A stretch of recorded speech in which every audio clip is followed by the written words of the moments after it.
bolingo efandaka na motema kasi na maloba te bakoki oloba nyonso balingi kasi na boboyo te.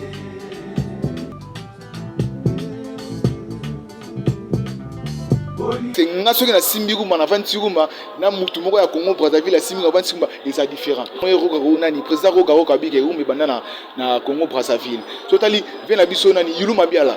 Grand pote Yulu Mabiala. École musique rumba, école musique rumba on a RDC. Donc musique rumba. Babala na kapona mbongo te. Mena tango ya Yesu Masia, se bolingo ombongo terere balingana. Le cela veut dire que viens à Soroka avec tous les respects que je vous dois. Il y a des musiques, il y a Congo Kinshasa et l'équipe musique, il y a Brazzaville. Voilà. Chantal Malouvita, oh yo bomoi. Biki sangalelo ngana tinga minayo.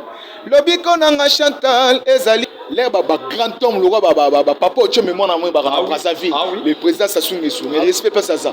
Na maman Antoine ça abina phobie c'est. Abina rumba. Et puis nous rumba n'importe quel artiste était. Alors ça rumba l'aime sur les grands opao. Rumba l'aime sur Wago de best le roi l'équipe bango kaka jusqu'à na royer ba eloko musique. Eloko ni ba bengi rumba. Na musique. Na musique. Na musique par rapport à quoi? Pour biso na RDC to wana ba talentueux au moins mutu mususu bimini na orchestre mutu te mais au moins soit semi bato soit na beti ba ressentir. Bonjour Kinshasa, bonjour Europe, bonjour Amérique, bienvenue chez moi tonton Kinshasa Darling Lumbu, autrement dit Papa Songi de la presse congolaise. Parlons toujours concernant les artistes congolais, comment les artistes congolais doivent se comporter d'une manière artistique. Je peux te dire, voilà, je suis pas seul, je suis avec les artistes congolais qui font vraiment bien son travail pour la République démocratique du Congo ainsi qu'il y a un drapeau, la République démocratique du Congo qui est toujours d'une manière internationale ainsi qu'il y a d'une manière professionnelle ainsi qu'à musicale. Donc voilà, c'est un peu ça.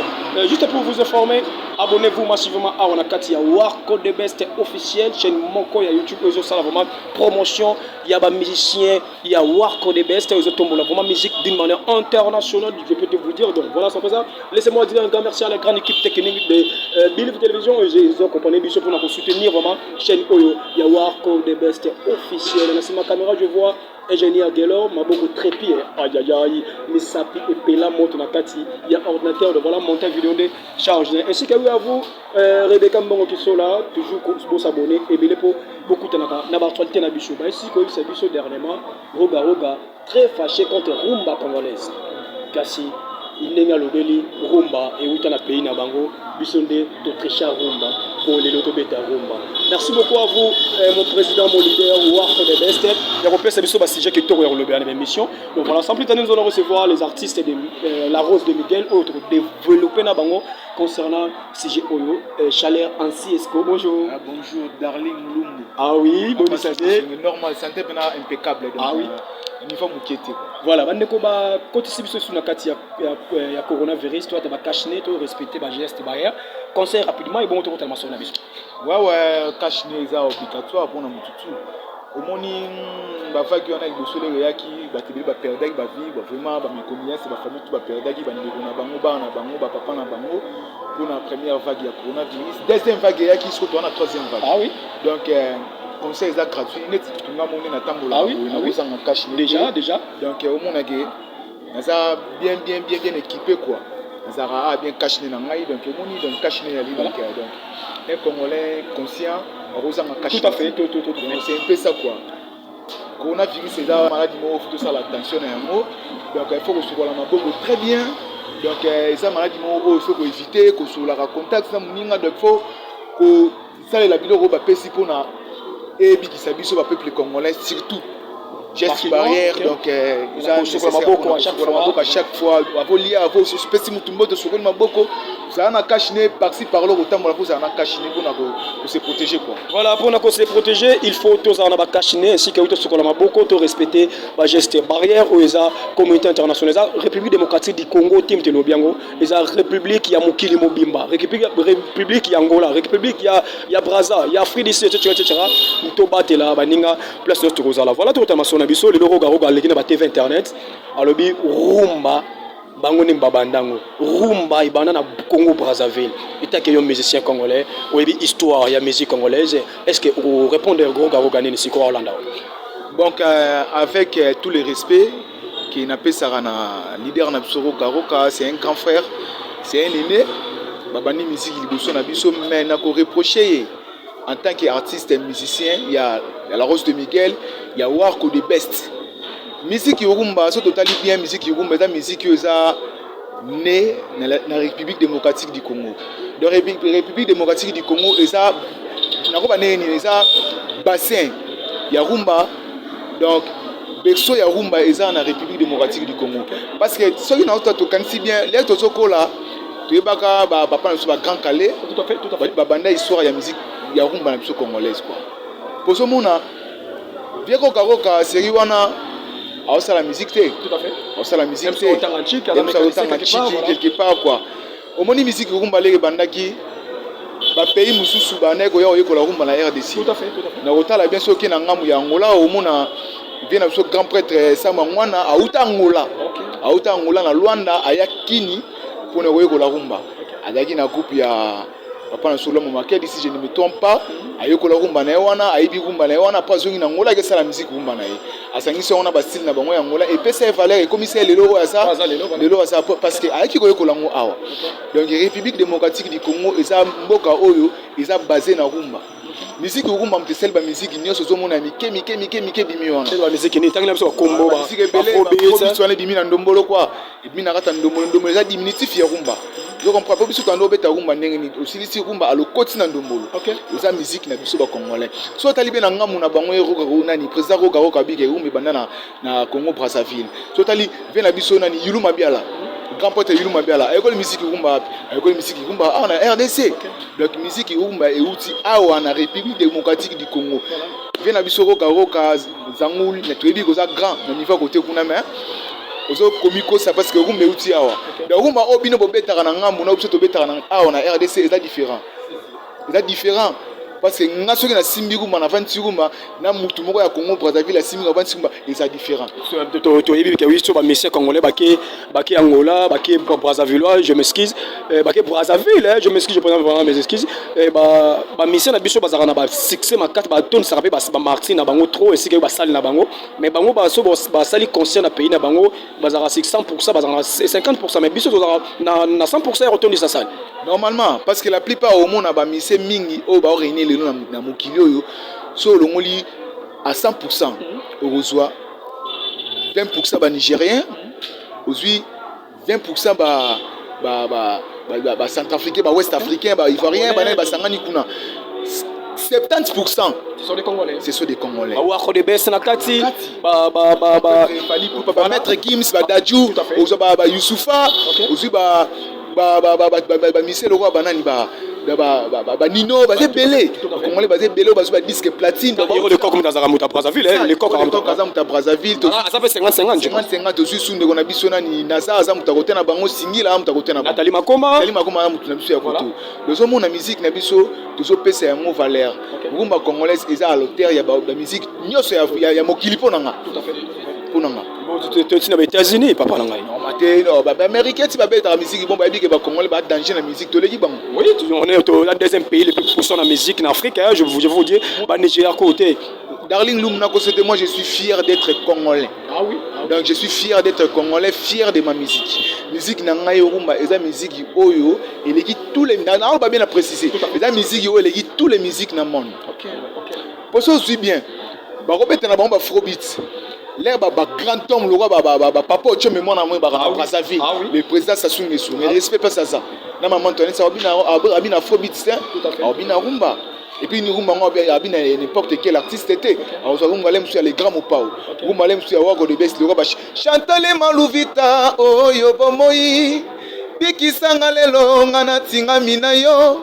Lobiko nanga Chantal ezali senayo parce qu'on s'est embelango première dame ya Cameroun Chantal Biya vraiment Cameroun siko to sauter Congo to sauter Brazzaville to sauter ni boyima ah oui dans niveau de musique na biso to embela ba grand prêtre dans le roi mutuloka fait na souvention na embela Obiangema ah oui président ya Guinée ah oui et bi sentiment ni président Obiangema yo kala le ranso na yembi tout à fait Dotandela yo mandala la mundabi tu comprends ah oui Obiangema tu comprends la musique na biso ya Congo eza la musique mo boyo tu peux comprendre dans n'importe quelle musique. Tout le monde a Charles, on a Roga Roga, Azana pour sortir polémique Brazzaville contre Congo Kinshasa.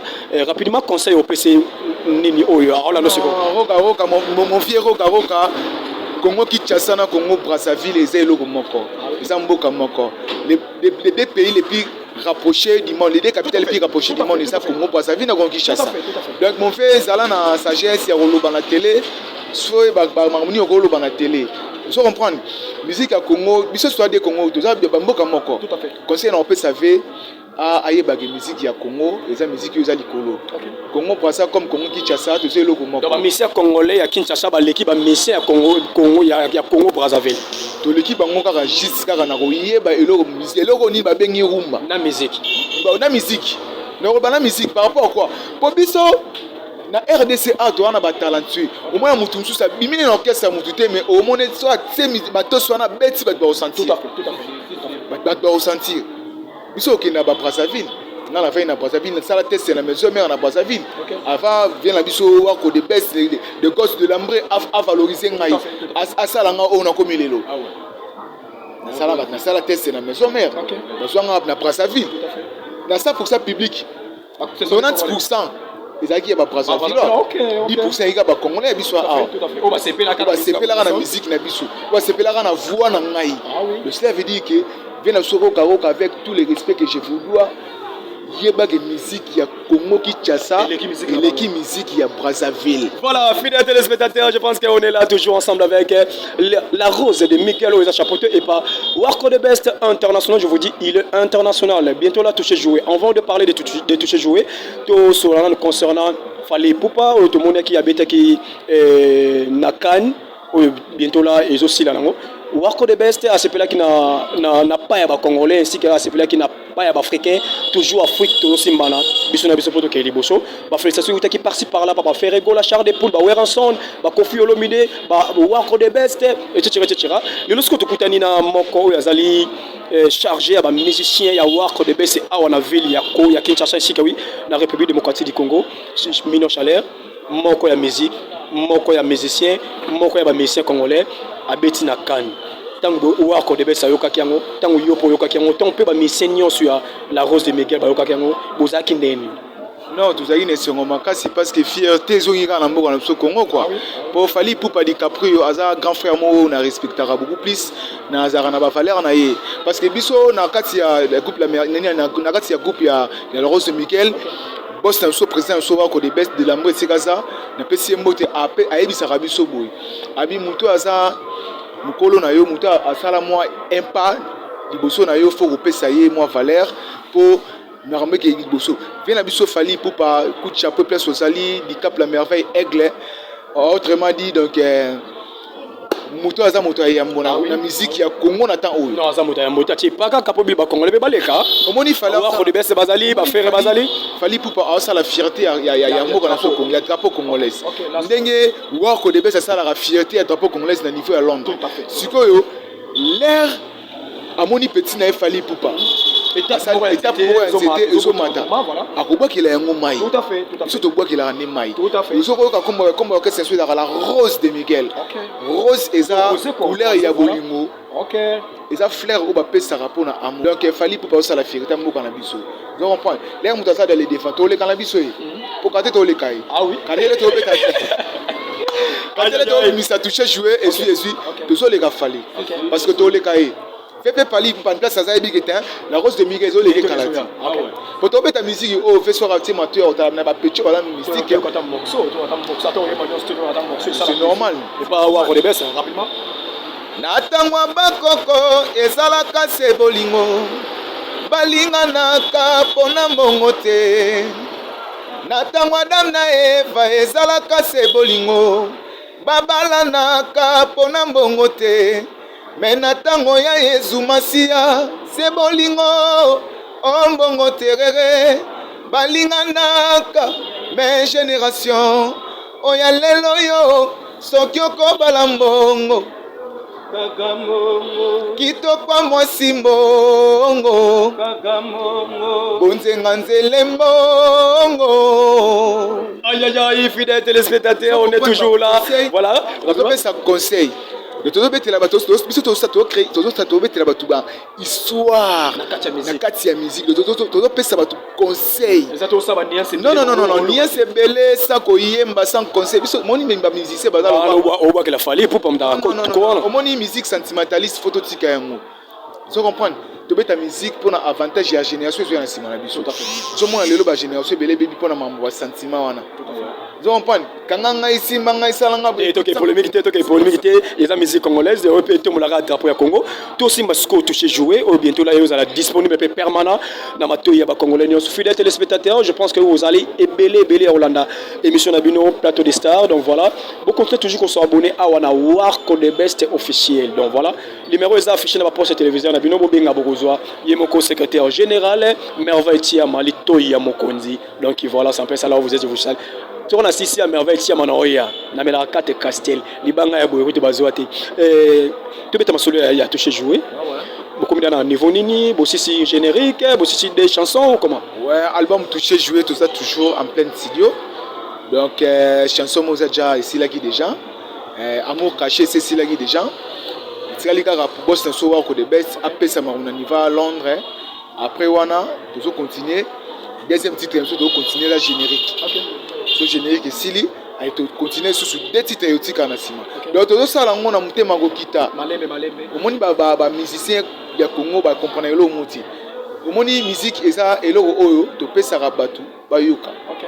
Eza ndenge mona nourriture. Biloko so olambi yango bien te na munoko eza na saveur ya bien te. Donc biso na kati ya la Rose de Miguel album na so touché jouer, maxi single na so touché jouer plutôt. Ezolamba mana mlingi ya kokita to travailler en l'aise. Afin que les Congolais comprennent que la musique nabiso il y a des talents. Aroga pas comprendre que oui, pour l'équipe. Tout à fait.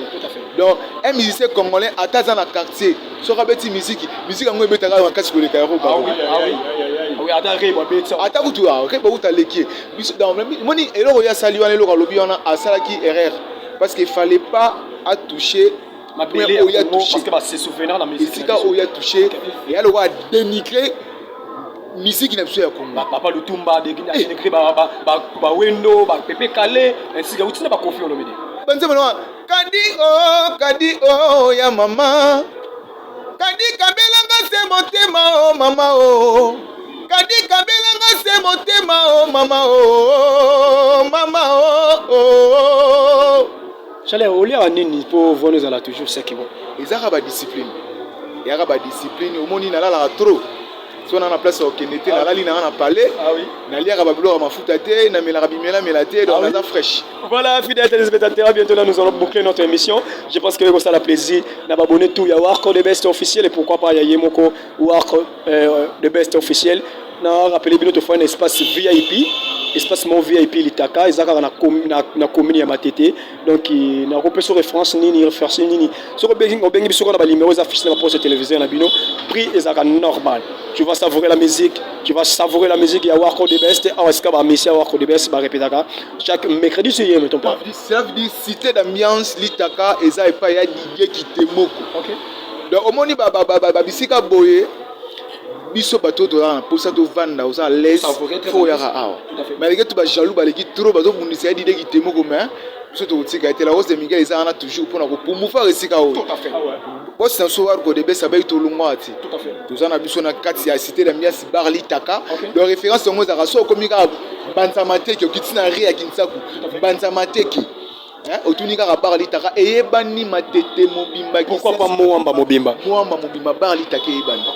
Donc tout ça, tu répéteras chaque mardi à 9h jusqu'à 15h. Voilà. On a une répétition coulisses. Mais dans le cadre de ce que tu as dans le studio, tu vas faire la répétition sonore parce que tu veux travailler studio. Tout à fait. Tu vas répéter la coulisses. Mardi à 9h, 15h, tu as la coulisses. Vendredi, de 14h à 18h, tu as la coulisses. Voilà. Chaleur, Lelo, Badokunda, Dey, Yave Nabiso, Papa Nabiso, Koko Nabiso, Général Defao.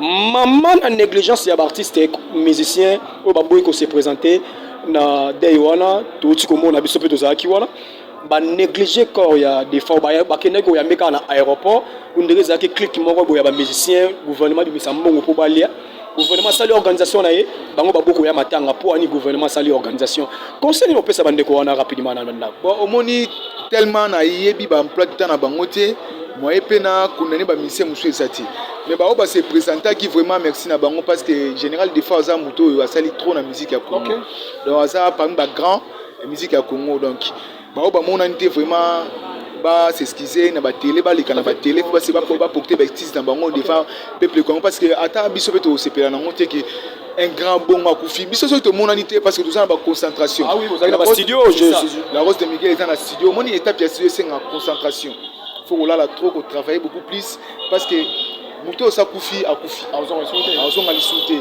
to rendre la dernière il y a on est po azaki moko ya biso biso beto okendeka esika ke tout à fait mais les moninga Koufi matanga neza sur place faut qu'on monana pour participer au ba mona ndité vraiment faut pas les kabase nga yo pe na kombo ya la Rose de Miguel c'est nga beskise maman ba congolais beskise biso parce que to se présenter na dé ya général des formes na pesi ba condoléances nyonso na famille ya général des formes na famille ya musique congolaise nyonso donc na président na président ya camarade biso ba musicien na ministère ya Kiti et art donc ba méconnaissance bandeko ya Sokoda union des artistes musiciens donc ba méconnaissance na ngai donc biso la Rose de Miguel sengi ba connaître to sengi ba pardon pour na manque ya présence na biso quoi tout à fait avant to des annoncer to zo bandeko moi question moko après to zonga poto des annoncer ensemble avec vous merci beaucoup à toi Gelor Maboko Trépied car le faut filmer ça Trépied Maboko sur Makasi donc voilà ça passe ndeko bonjour bonne santé ndeko santé pena calme voilà animateur chanteur non moi je suis animateur voilà lelo tous en pour moi ya roga a manqué musique congolaise message ne retient de l'air rapidement le message mingi na pe sera pas président roga a roga lo ba su bongote puisque musique congolaise biso awa biso ne to sali mambo presque ebele rumba toye ndombolo lelo même biso animateur to boire abeto landa ba idéologie de ba idéologie ne utika na kati ya Congo donc conseil on a sera que pas président roga mbala sima à reprendre sous moi en tout à fait quelques personnes dans la poto les robes partout dans le monde ouais quelques personnes dans la ngai mingi na London on peut ça sert na ngai Laetitia ya Kisiona maison de les polices la bosse NPT ya thaïlandais voilà mon vieux merci à toi merci beaucoup voilà tous ceux de Mosusu et ça va avoir plaisir ndeko bonjour dans le Lombo santé kitoko ah bon roga waneza kaka rezaba rolo banini eza moi ba sentiment quoi va salika ba sentiment musical pour musique ndenge ya la musique memara bon mais yemo ye bisux tant grand calé auto so rumba na biso na kiban bango bazala ki wapi rumba be vandi na Congo quoi mais rumba vandi na Congo au faire robeta na yeme dans Congo République démocratique du Congo RDC en bref moi donc tout le monde va robeta na robeta mais so bati vewera vefali vefere mon continent ngai wako de best les ba rumba qualité tout mise na studio est-ce que ça ba niveau ba rumba vero beta vocal tozalaki na kini lelo toke na Londres tokoma na Londres yo botolinga mu comprena ekomi likamba sa maître ye mama sa maître wako de beste sa maître ye mama sa maître Rosette Kalema sa maître ye mama sa maître Laetitia Kisona sa maître ye mama sa maître Idima Kutima sa maître ye mama sa maître Kapote Chibule sa maître ye mama sa maître bembe la oui roga donc faut avant d'apprendre à réfléchir on betane ana Congo République démocratique du Congo na petika mon continent wako de best depuis Londres mbote ya makasi ebele awa na pesi mbote na ngai le grand prêtre Chibule Rémi Makutima Laetitia Kisona, c'est-à-dire depuis Londres, Mbote Belé, Alain Koyi, lettre A, dans Londres, Dinaison dans Londres, c'est-à-dire Dinaison dans Londres, Mbote Belé, la PC Soussou. On va parler quoi dans Londres, Jean-Marie Lutete, le producteur en livre sterling. Jean-Marie Lutete, le producteur en livre sterling. Mon CG Nzanda,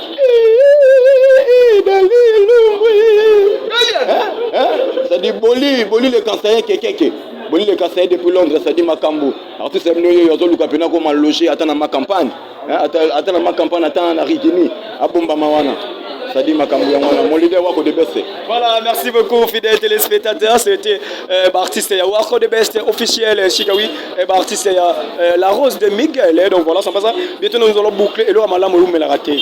So on approche au produit sur émission Oyo. Ba numéro ezana baban téléviseur na bino. Numéro 1 est Londres, numéro 1 monsieur est secrétaire général ya wako de best on a Kinshasa. Donc voilà, au Bengi otika moi pakolos bango balinga moi car quoi pas émission fa dans la canazu bango na pas si ko ça va jeter. Donc voilà, c'est là ba rejoindre sur émission pour de continuer. Ancien score. Mot de la fin émission lelo. Quelques personnes vont soutenir yo. Et après ba dédicace. Ça mais avant on appelle ça mot de la fin faut na rectifier tout à fait rappel. Au moni vient na soko karoka ici comme ça yebake guerre au lingo déclenché il faut les camembert on a média na télé tout à fait pour retirer ma parole na yo parce que ngana na sengoti na méchant parce que ngana damara na ndule tout à fait na damara na ndule donc que ndule on ngana damara ve alingo minimiser ngo donc fait les gars na télé na ba média c'est excusé pour la musique congolaise na biso c'est bon pour na ba mbote na ngana on peut saka mbote na ngana biso na war ko de best de l'ambré moto ya yambo moto asala ke ancien sur des armées as comme awa komi lelo donc elle a Laetitia Kinsona depuis Londres qu'on a opé sa moto na Rémi Makutima prêtre on opé sa moto na le vieux dinosaure na Londres et puis Jean-Marie Loutete le producteur à livre sterling Jean-Marie Loutete le producteur à livre sterling Jean-Marie Loutete on opé sa moto na grand prêtre Djibril. On peut se mettre dans la police, les Kassaïens. La police, les Kassaïens, donc on peut se place aux armes, on peut se mettre dans la Guimabanda, dans la CG, mais enfin, il y a un peu de biso Gims quoi, il y a Jérémy, Badiama, Maître Gilles, il y a un artiste. Artiste en soit tarabso succès moninga suka qui toko goza pour la Jibero Shunata quoi na Darling Lumbu yemo azaona na bandeko na ngatu ya la Rose de Miguel tous les musiciens à la Rose de Miguel na pesi bino mbote donc esika boza bana tu ya Londres karaté bomo na tu na Londres toya to aussi ça va studio disque répète ma kasi popesa soka confiance Karine Mabengo na Londres ye Karine Mabengo ya esika mona boss OK ya za na Tottenham na kati ya Londres quartier ba noir Karine Mabengo azara wana donc ba mote na ngana José Mabengo et ba mote na ngana ba bandeko tu ya Paris ya Londres ya Luanda bana Luanda to sala bana Brazzaville pe to yana to affronter pe na soko kaboka accompagner que musique en to sala ya mol quoi aïe aïe merci beaucoup si c'était Darling Bolingo epanda kana mutema kasi na maloba te bakoki oloba nyonso balingi kasi na koboyo te